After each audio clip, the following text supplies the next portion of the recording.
we're the freaking New York Jets, so we're built for this shit. We'll meet you there. Matt, Jerry, Dennis, PJ, and Nick on track. It's the Jets Group Chat Pod.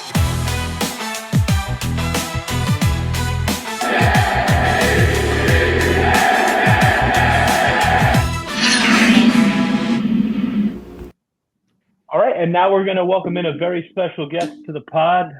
It's fitting that we've been talking about the 25th anniversary of this 2000 Jets draft class that brought so much prominence and kind of defined a franchise for well over a decade with so many key pieces. We have one of those key pieces here joining us today. So these days, what are you up to these days? I mean, I don't know what honestly makes. We grew up. We're in our mid 30s. We grew up watching the Jets since we were kids. I don't really know at this point what makes us start to feel older, that you got drafted 25 years ago or that you've been retired for over a decade. That's also pretty crazy. But just what are you up to these days now with NFL life in the past? Well, I guess now I'm doing things like this. I'm reaching back out to people who are doing podcasts, getting to know people that, like, and like trying to make myself more prevalent as a person more than a player. I started learning more things. Like I'm doing sign language now, juggling, piano, like doing more research on football, trying to get back into just the realms of football. I mean, I've been pretty wide spoken about mental health, and when I was done with football, I had a lot of stuff I needed to fix. And so for the last probably 4 or 5 years, that was my main focus, on just getting back into being basically John Abraham again. Not being, who is this guy in the mirror? Who is this guy I can't talk to? And I think a lot of guys, and I'm not just talking about my personal thing, a lot of guys are scared to put the work in to try to get better. And I can understand why now, because when I was in the league, I was like, man, I ain't going to be one of these guys that go, I know I'm going to be fine. My head going to be cool. I ain't going to do all this. I ain't going to be the one they talk about with all this other stuff. And then like in 2020, it was just like to the point I was like, you know what? You had to work your ass off for 15 years. You did day by day to stay in the NFL. You're trying to stay on this earth right now. You're trying to be a grounded guy. You want to be here for your kids. You got to put in the same effort. So I just started putting in the effort. I started really focusing in on myself. And you can do it for your kids. You can do it for your family. You can do it for your wife or whoever you think is important. But when you start really doing it for yourself and know what kind of man you want to be, what kind of man you want to leave this earth, you'll start putting it back in. I love that. Love to hear that, because I feel like a lot of times people get, that identity lost in the shuffle. We look at you as somebody bringing a lot of joy to fans across the world, but you're people too. At the end of the day, you're still a man who goes home, tucks your kids in before they go to bed, and put your boots on the same way. Love to hear that. Talking about identity, I got to ask, I'm very curious. Do you consider yourself a Jet or a Falcon? That's a tough one, because I consider myself all three. I played with the Cardinals too. I think my identity was more made in Atlanta, even though I had more success when I was in New York. That's the funniest thing, because you look at, I only made the Pro Bowl one time on the other two teams. 2 years with the Cardinals, I made the Pro Bowl once. 7 years here in Atlanta, I made the Pro Bowl once. So if you really want to talk about like my career was really in New York, even though I feel like I'm more known for Atlanta, because when I came to Atlanta, it was more like prevalent. Oh, John Abraham.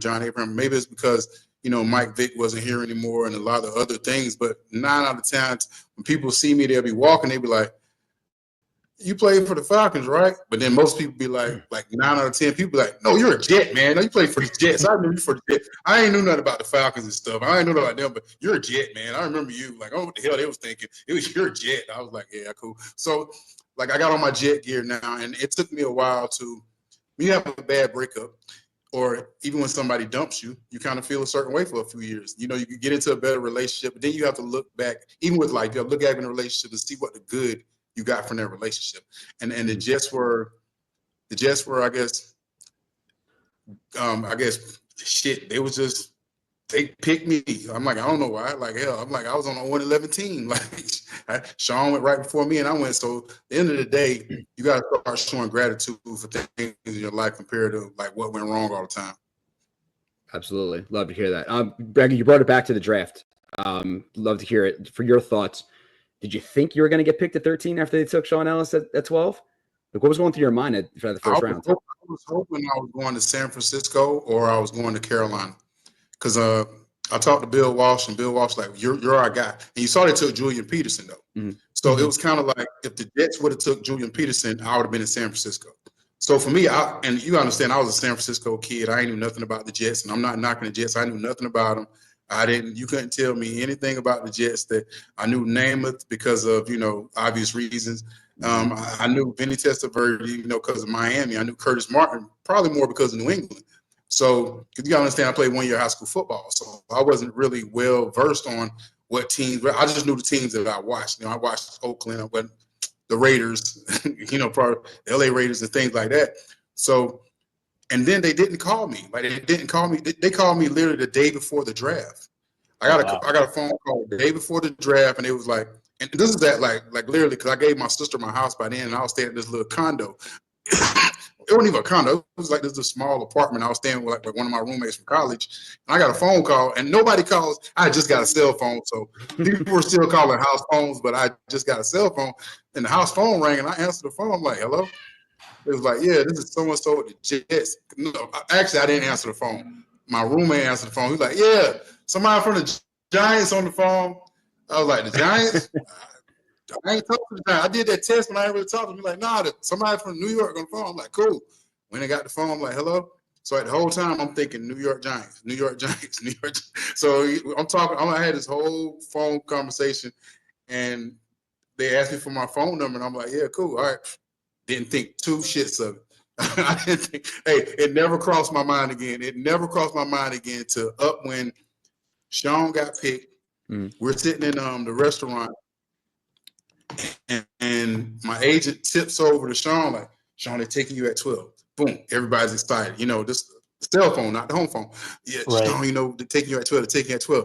So 12 goes, right? And I'm just so happy for Sean. I ain't even worrying about me. I ain't thinking about the next pick. I'm looking at 16 or wherever Carolina is. Like I told my agents, if I don't go to San Francisco, make me go to Carolina. I'm right there at home. I can play there. So then I literally went like to the restroom and came back. They said, Johnny, take you at 13. Like, what? Like, Johnny, take you at 13. I'm like, nah, y'all playing. So I had to go back to the bathroom because I broke down crying again. So I had to go back. So I broke down crying, came back, and I was just like, I tried to man up for when they called my name. I ain't even heard them call my name. Everybody in the bar went crazy. We was at this I can't even remember the name of the place, though. It was me and Sean Ellis, his family and my family. But we all like met in Columbia, South Carolina. And when I said it was just, and I tell people, this is a moment that I'll never have again. Like, I don't care. Mm-hmm. I had the birth of my kids. I had a lot of things that mean a lot to me. But being drafted and getting the sack is something I'll never do again. And I'm like, dog, these are some of these moments that, like, people don't understand. Like, that feeling is like, you feel like, the thing about in the whole world at that time, somebody, like, everybody listening to your name. Right. Like, I don't care what you're doing. Like I think that's why people do some weird stuff in life now, like on Instagram, just so they can have their name called that one.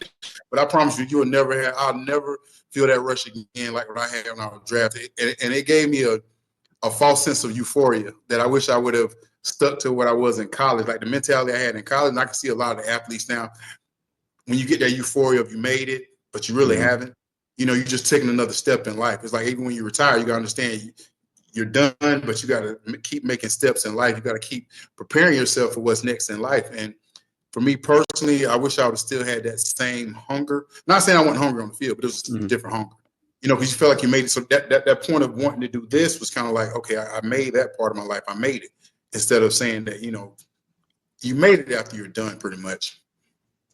Whatever the recipe was, it must have worked from only playing 1 year of high school ball and then going right to South Carolina and then crushing in the NFL for over 15 years. I'd love to hear that. Well, I got to ask one more quick question. I love that you were happy for Sean Ellis. Love you guys were happy for each other, but any animosity that, another SEC guy went right in front of you? Instead of flip-flop, you take you in front of him? I wasn't expecting myself to go so high. So, I do kind of wish. The only thing I do, and I hate saying wish, should, trying to change it out of my vocabulary and all these buts and all this stuff. I would have went to a team that I could have been the only player because the attention would have been on me. So I wouldn't have had to been spread out so much because I was the second pick. Sean was the first pick. So Sean didn't do special teams. He didn't do certain things. They had me on special teams. They had me doing all kind of stuff my rookie year. So I didn't really feel, and Chad was a quarterback, so he didn't do much. And Beck was a tight end. So me being just an athletic guy, fast and all this stuff, they like, we're gonna use him in every other way possible. So it just felt like my rookie year just felt like they was not handling me the right way. So if I think about it, I went to a team that only had one pick, I would have been the highlight, and I would have had more. And this is all personal stuff, and I know I'm not trying to be like, oh, me, but it's just being realistic. You know, when you get drafted, you feel like, you know, I'm that guy. But I had 4 guys, and I was like, even though I was a second pick, I felt like the last one pick. Did you even realize, because you said the Jets really weren't on your radar too much, did you even realize that they had four first-round picks when the draft started? Like, not at all. I was not even, when they called, I was like, okay. Like I said, when they called it, I thought it was a giant. Like I didn't know anything about I didn't talk to them. They didn't, I don't even know if they came to my workout, like my personal workout. I don't even know if they came there. Like they were thrown out on my radar. So when they called, and it's like, like they got a 2-for-1 deal with me and Sean. And I mean, like, you know, and I think it was just, I think me and Sean would have liked to have been like, even though we love playing with each other, we would have liked to have been picked separately. And I'm not saying that in a bad way, but I think Sean, I kind of took some of his light. He kind of felt like I took some of his light. We're still friends now. We're great friends, but I felt like they kind of put us against each other. Who's going to be better, you know? Yeah, when you kind of look back, or I guess this time of the year, I mean, we're coming up a week plus out on the draft. Does this time of the year ever kind of bring back those memories of like your combine process and the teams coming? Like, do you kind of get back into that sentimental moment of like this process? That's one thing. That's one thing I can say about the game of football. It's less, and people say it all the time, but it's literally left forever lasting imprint on my life. No matter what I do, like I could be walking down the street and next thing you know, I'm doing a rip swim or something like that. So whenever time a Super Bowl come, I get to not somebody, it's like a low moment because I know I'll never be able to. Like I said with the draft, I got to go to the playoffs. I got to do a certain thing. I got to go to Pro Bowls. I got to be All Pro. Even though I didn't know All Pro was when I first got it, I thought Pro Bowl was better than All Pro. But being All Pro is mean you're the best person at that position. So it's a lot of things that when I see now, I had to teach myself that it's not so bad, you know. So like even watching the draft again, because like I told you, that me being drafted was one of the highest moments in my life. So think about some of the highest moments you had. It could have been hitting a home run when you were 10. Like we can carry that little confidence booster can take you to your 40 or 50. And people don't understand. You can still remember like you're in Little League, you scored your first touchdown. You might can't remember every other touchdown after that, but it's that one moment. So that's kind of how the draft was. So every time these moments come up, I used to shy away from them. Now, like I went to the draft for the first time this year to help some of the younger guys, and it feeds the little kid or the little empathy I have left in football. Being back in it helps it more, so I can talk to guys. Like I was actually in the international players that come over and it's called the IPP. The International Players Program. So I did it after the draft. I went and helped. I did the combine. Then I went to help them with their combine. And those guys, when I said just guys that are, when it comes to big heads that you think the athletes have here, they don't have it. They're just like general guys that want an opportunity to play football. They focus. They're nice. They help for their teammates and things like that. And so this year for me it's going to be really good because then I'm going to draft next week to introduce one of the Jets picks on the second day. So this is one of those things that you're asking good questions because they're making sense at this moment in my life. Because you know being a part of it is better than being on the outside looking in.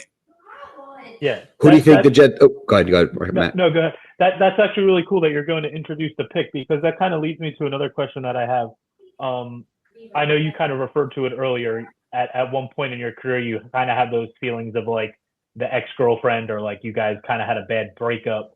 But I know you've been back in kind of good graces with the organization in recent years. I've seen you at alumni events and fan events. Is it kind of like a cool, just kind of coming of age to be back at the draft, introducing a Jets pick after kind of the fallout that you had in the prime of your career and leaving New York on such bad terms? And you know, the older I get, the more I understand it wasn't a fallout. I just wasn't giving them what they needed, and I was a worker. You know what I mean? Like the numbers now, as a fan would be like, "What the fuck are y'all doing?" Excuse me for cursing. A fan would be like, "You know, what the hell are y'all doing? Like this guy put up 50-some sacks in the last 6 years, and we ain't had this in a long time. But also he was hurt. Also he got a DUI. Also he might not be the leader that we want in the locker room because he's a quiet guy. So there's a lot of things that I understand as a individual. You looking for this, and me and Herm never really got along. Like in my eyes, if I would have had Al Groh my whole career, I think I would have been one of probably the most outstanding football players ever because I would have played outside linebacker my whole career, and Sean would have played inside a little more, and both of us would have played different positions instead of the same position. And I think it wouldn't like frick frack so much that we got to keep one, we got to lose one. It would be kind of like we can keep both of them guys and we can play together. But I think having Al Groh and having Bill Parcells, I think in my first year was probably the best part of my football career. Then when I ended up going to Arizona, I also got to play outside linebacker again, and I ended up making the Pro Bowl again in year 14. And I had 11 and a half sacks. So all my mind could think if I played outside linebacker, like been a Parsons type guy, been a guy, like Derek Thomas that, playing in the 3-4, coming off the end every time, not have to worry about tackle, not have to worry about, being in a cover 2 defense and trying to take on tight ends all the times and tackles, getting double teamed. And I was like 245 at the time. So it was a lot of stuff that when I came to Atlanta, it was like a lot of pressure just came off. And I think the pressure for them came off too, because they had a solid guy in Sean, and they juggled a lot of ends in and out through the years. They had a lot of pass rushers come in and out. And hopefully with the young batch they have now, with Johnson coming back, I guess Huff, but a lot of other guys that they can have come and step up and be good. And I think they're doing a good job. I mean, they got so many on team. They just got to get them locked in for the next 4 or 5 years and get them playing. Absolutely. Speaking of that 2022 draft, I mean, with Sauce, Brees, Johnson, Garrett Wilson, obviously, how are you going to pay them all? What are you going to do? I think they'll figure it out. I think they'll figure it out. And if they don't, that's part of the business that we understand. I mean, we as fans now, we understand. I think y'all have more understanding now than I ever seen before, because fans used to talk so much trash. Oh, he's getting paid that much. I don't hear that so much because they understand how much these owners are getting paid. These owners getting paid billions of dollars. And think about it, you're making $1 billion a year and you're only giving like your best player $40 million. That's not even 10% of what you're making. So it makes sense to people now. And like I remember when I came out, I was making like maybe I signed a 5-year deal for $7 million. Oh my God, y'all bitching and y'all making all that kind of money. I'm looking like, dude, this ain't. And then look, y'all say y'all in your 30s now. $1 million is a lot of money, but it's not a lot of money. I mean, if you know what you're doing, hell no, it ain't. $1 million doesn't feel like it did when I was a kid. It doesn't at all. You see, and it makes more sense now when you see like, okay, I see why this guy is acting like this because of this money, because we have 15 years at most. Like if I have 15 years, Tom Brady 20-some. But you got to see, as a football player, we talking about 10 years of our life, and we're trying to secure the rest of our life. And I think, you kind of see it now. People work 30, 40 years. And you end up then like, a lot of my friends now are just getting where I was at 21, and it's ridiculous because it's scary because people don't understand. Like at 21, I was handing all this money, expecting to do with it. No, I ain't mature. I don't know nothing about money. I came from a household. My mom made $13,000. I'm like, so for me, it's like I ain't knew what to do with all this money. So it's a different lifestyle. But I love how people are paying attention and people understand that these people are getting paid what they're worth now. Absolutely. And there's more information now. Back then it's like, oh, this guy's making $20 million a year. Oh, and it's like this big facade somewhere else. But now, you got access to seeing everything else. And we have access to you on Twitter and on Instagram and things like that. And we see that you're people too. You're a good person. You have other things to say just about, oh, what are the Jets doing? Like how you mentioned in the beginning of the podcast, just all the things you're doing in life outside of football. And those are the things that, most people don't hear, but we love to hear. We love to hear all the success stories that you're doing outside of that. Quickly pivoting back to the draft. I know you're going to be picking in the second round. I'm curious what your thoughts are on what they're going to do in the first round. Honestly, I don't know. I think how this draft is, I think the top 5 guys are the only guys that I can say that are going to be good, and we're not top 5. And I don't think they're going to move up. I'm hoping maybe an old tackle, maybe a good cornerback. Please, no more D linemen right now. I mean, I love to see them, but we're stacked, and these guys are so nervous every year, So I'm looking at this little chart, and they saying Armin Membo. I don't really know him that well. I've kind of been looking at the defense. I've been looking at the defensive end more. I'm looking at Abdul Carter. I've been looking at all these guys, and I really wasn't paying attention to the Jets draft. But I think Oh, the tight end for Penn State, I heard it. That Tyler he's not. Warren. That'll be a good. Because I think with Aaron Glenn, your first year as a coach, you want your first pick to be something that lasts a long time. So even if like you want your first pick to be like, I picked this guy, even if you don't like, let's say if your job is here for 3 or 4 years and you end up going someplace else, but that guy still be a Hall of Famer, then you like, look, I drafted him, buddy. Hey, bro, I drafted him. And this is what hurts me about the Jets when I was there. And this is no shot on none of the guys, but we didn't really have some great draft picks the whole time I was there. Like me, Sean, Chad. After our next few picks, it was kind of like we didn't have. I mean, we had Santana, but Santana only been there for a couple of years. We had Lamont Jordan. He stayed lower. We had Justin Miller. It was like, but there was nobody from like when Herm there till he left. Like, name me one person that he drafted that was okay, we drafted that guy but I think if we would have had Al Groh and Bill, the draft picks might have been different. Like they would have went for a guy that could have complimented Sean. Like not saying Dwayne Robertson wasn't a good player, but in the scheme that we had like we had a 3-4 defense, and we changed to a 4-3. So a lot of the players were out of position. People were, our defense was tough. It was like, man, we don't know what we're doing on the side. A lot of times it was like that. But I think with building a 3-4 defense, I think they would have looked for other players, and a lot of the situations would have been different. Because every year I was there, it was just like we went from here to here to here to here. I think it's interesting. You brought up Al Groh a couple times. It's a name that kind of gets forgotten because he was only with the organization for a year. But I mean, you've talked about him quite a bit, and I know AG when he got introduced as the head coach a couple months ago, he kind of named him as one of his big mentors when he was a player, and that he still kind of keeps in touch with him regularly and watches film. I think that's maybe an underrated part of his maybe tenure with the organization, because I know as fans we don't remember much about him because he wasn't around that long. But did he actually impact the franchise very much in his time there? I think he could have. I mean, you understand, I'm a rookie, so everything we did, and I didn't end up playing the whole year, but we still had a great year. And we had a great year with old players. Like we had some older players. We had Marvin Lewis. Not Marvin Lewis. I'm sorry, Mo Lewis. We had Shade Tree. We had we had some Marvin Jones. Yeah. We had Brian Cox, and we still were like a decent defense. And if I would have been 100%, we would that defense would have. If I wouldn't have got hurt that year, like I said, I just played too many. I was just doing too much. I was just trying to be. And then if you look at the LT. Look at the film about LT. You'll see how they talked about Al Groh, how they talked about Bill Parcells, how they talked about all those guys were like literally together in New York. Yeah. And all they did was move to the Giants. I mean, all they did was move from the Giants to the Jets. So I'm like, dude, and I didn't even figure this out till literally last year. I seen the video for the first time. I'm sitting there watching. I'm like, so they were trying to make me Lawrence Taylor, damn it. I mean, they had me playing flyer on special teams. They had me doing this. They had me doing this. They had me doing this. I'm looking like, good Lord. But since I watched that movie, I'm like, dude, if I could have stayed in that system, and this all personal stuff. I'm not knocking anyone. Yeah, sure. Anything like that. I'm just saying the simple facts is it would have been a different.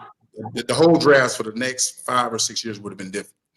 Sure. You got to play your first 2 years with Aaron Glenn. He was kind of towards the tail end of his career at that point, but what was being around him like when you're a rookie, first, second year guy and having this vet around you? Was he kind of a presence vocally or hands-on with you? He was different from everyone in the locker room. A lot of the guys, and I don't like to talk trash, but I'm just being honest. Like my first year there, the locker room was very, I wouldn't say toxic, but it was very lackadaisical. We would go out a lot, drink a lot. And for me, the culture there, I wasn't ready for it. I didn't drink in college. I didn't go out. I didn't do anything. Okay. But also, as being a rookie, and finally, like I said, finally thinking I made it, I was like, you know what? I want to be a part of the team. I want to be a part of the players. I want to hang out with the guys. These guys are professional, and they're doing it. I want to be a professional, so I'm going to have to do the same thing, too, so I can have the same criteria. But, AG was always just business. Always business. Very smart cornerback. Wouldn't hit nobody though, but he was you ain't hitting him. He ain't getting dirty in practice. I'll tell you that. He was not getting dirty in practice. But always intelligent, always had a business scheme going on, always had intelligence, always would come. And even though he was like one of the smallest guys in the locker room, his respect was always there. It was never someone going to say, AG, you're little, or you this, or you that, because they knew AG didn't play that.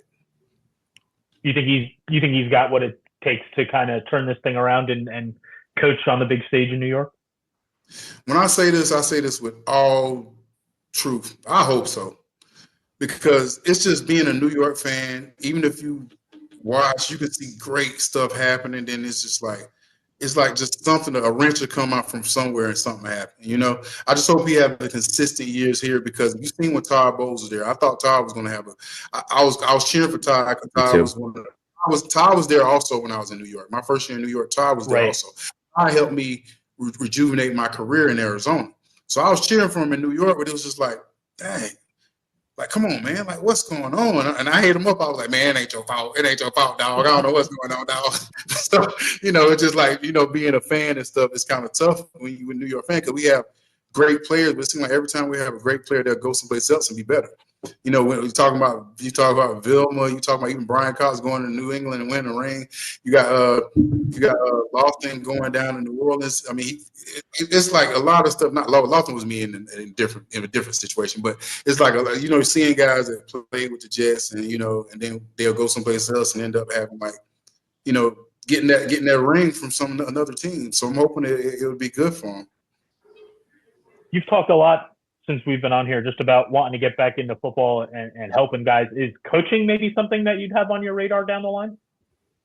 I'm doing coaching, but honestly, I don't think I'm mentally prepared to do it 24/7. It's messing with my memory stuff, and like even when I'm talking to y'all, I kind of like stick to stuff that I truly remember. If I try to go into depth, sometimes it'll kind of take my mind away. But see, with coaching football, it's all about passion sometimes. But my thing is, when I'm trying to coach people like about plays and certain things like that, and let's say if I miss something on the playbook, or if I miss something on this, and you know, even like if I leave my keys on my wallet, my whole day's wrong. So, you know, I got the Apple thing on my wallet. I got the keys right here. I make sure I put my keys in the same place. I make sure I put my wallet in the same place. Make sure I park my car in the same place. When I drive to get my kids from school, I make sure I drive the same way. I don't really, you know, I turn my phone on, they'll tell me to go this way. I'm like, you know, so it's just like everything in my life is like so planned out. And I think I could coach, and like even saying with the guys in IPP, the guys in their 20s and stuff, and they're talking about how they was born in, you know, 2002 and 2003, but they was just like, man, like, how you hit the bag still, and you're like in your 40s, like it didn't even look like it, because I came out and I said, y'all gotta It's just some stuff you do automatically. I don't know if y'all have anything that y'all train for in y'all mind. Like some people are good at cars. Some people can, like, they don't gotta play cars for 5 years. Give them, you know, I'm trying to learn magic too. I'll tell y'all about that later. But I'm trying to learn magic. But I'm doing a lot of stuff to try to build my brain back, because one thing you do have to understand, like these brain injuries are real, and I think for most of the players, they gotta keep believing that you can get better. Like I'll be finishing college May 10th is when I walk. Congratulations to you. Good for you, man. Good for you. Congratulations. 25 anniversary thing. So there's a lot of things that they give gratitude for. You know, a lot of things that you feel bad about, a lot of things that you haven't done in life that you still can do. And then like with this thing right here, it's like a godsend. All you gotta do is, if you want to search something, you can just go here. Like, when people say, man, I can't do this, I say, bro, like literally, they got everything on YouTube, like everything. Like for you not to be a manly man, for you not to be able to cook, for you not to be able to hunt, for you not to be able to do this, you not to change a tire, you're lying. You ain't figure it out. You can figure it out with one of these easily. If there's anything that you say that you can't do in life, you're an effing liar. I don't trust you. You can get on the phone now and do anything. It's different when you had to go to encyclopedias or you had to find somebody that knew the craft. You literally can go online and do it all. Awesome. Well, John, we'll let you go. I appreciate you hopping on with us for a few minutes, just kind of going down memory lane. It's hard to believe it's 25 years since that draft class has passed, but I think we're still looking. It's funny, you talked about all the bad draft picks and stuff. I think 25 years later, we're still clinging to a draft class from 25 years ago as one of the highlights of the franchise. But like you said, hopefully Aaron Glenn and the new regime here can kind of straighten things out and get back into a path of success, and hopefully pick a few players kind of among the ilk like yourself and that class to just kind of bring the franchise back to the glory days. But we appreciate you hopping on. We're looking forward to seeing who you're going to help the Jets take on day 2 of the draft. And yeah, maybe we'll have you back on it sometime over the summer and talk about who the Jets ended up with. No question. Thanks, guys, man. I appreciate y'all having me. Hey, let's just keep saying JETS, and let's see if it works. Let's go from your lips to God's ears, John.